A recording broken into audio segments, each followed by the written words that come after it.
One of the gifts of the Spirit that Paul talks about in our second reading is discernment. The chaos around us distracts us and makes it difficult to discern what God is calling us to do. So let's take a minute, take a deep breath, and look back, and look at what's happening to us and around us. You know, it's so easy to slip in to being satisfied with our relationships, to not even notice how they have weakened over time, we've grown apart over time, or simply not grown at all, and we're all called to grow in our relationships. Mary recognizes that the wine is running out in the gospel. And what I'm sensing is our love is waning. Step back and think for a moment.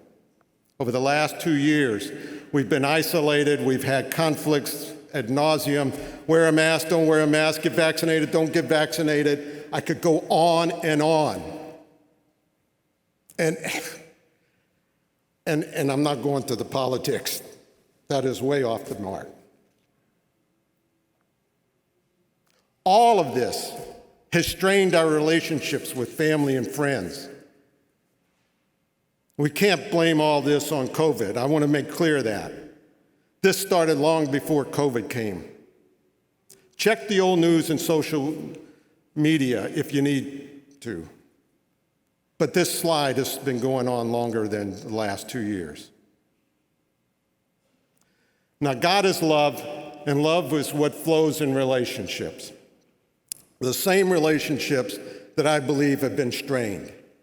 And in strained relationship, love is restricted. Love can't flow freely. God can't flow freely between us.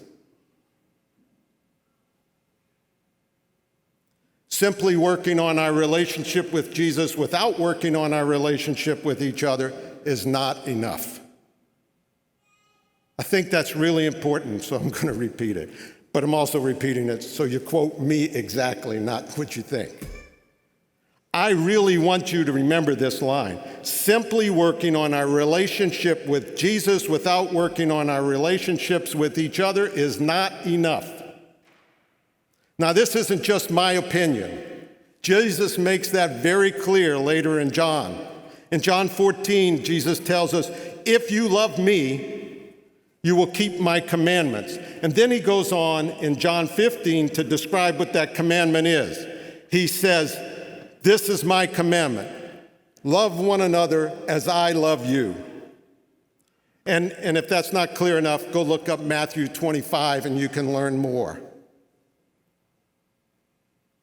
And let's face it, simply trying to go back to the way things were is not enough. Why? Because we weren't good enough to begin with.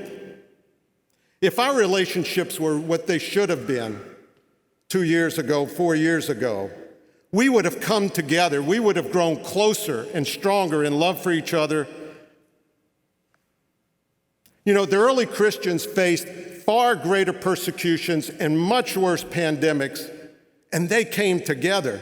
They came together and their love shone so brightly that the pagans flocked to them. Now, we can't wait for COVID to be over, nor can we pretend that it's not among us. We're going to have a lot more years like this past 2 years. So borrowing from our psalm we've sung today, we have to start singing a new song today. We have to make better use of the God-given gifts that we heard about in our second reading. We need to work together to find new ways of connecting and strengthening our relationships, not just with the people who think like we do and talk like we do and look like we do, but the people who don't think like we do and don't talk like we do. And that's going to be hard work. Now, the servants did the heavy lifting in today's gospel. Jesus didn't just go poof, and there was wine. The servants were instrumental in Jesus performing his miracle. We are the servants. We are instrumental to Jesus performing miracles here and now. Now, what is some of the hard work he's asking us to do? We have to work hard at setting aside our own will when it conflicts with the good of the community. One definition of love is willing the good for another, for the other, not just what's in it for me. And dying to self is not fun or easy work. For example, we have to put aside our strong belief that we alone or I alone have the full understanding of how to love, how to communicate, and how to live in a way that brings the Lord glory and praise. We need to find common ground with people who don't think like us to bring us together. We also need to let go of any idea that any one person is going to turn this around. None of us are that good. But we, not me, not you, we are the body of Christ, and God works through us to help us grow in loving community. Mary told the servants and tells us, do what he tells us. I've done my best with this homily to put a voice to what God has put in my heart. And I know that's not nearly enough. But my hope and prayer is that you will add your gifts and your understanding and help us all find new and better ways to do whatever he tells you. We always have a choice. We can hope against hope that things will get back to normal,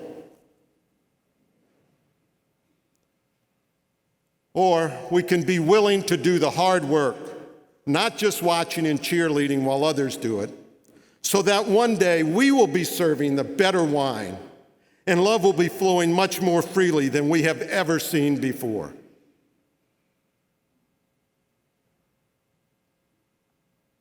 God bless you all.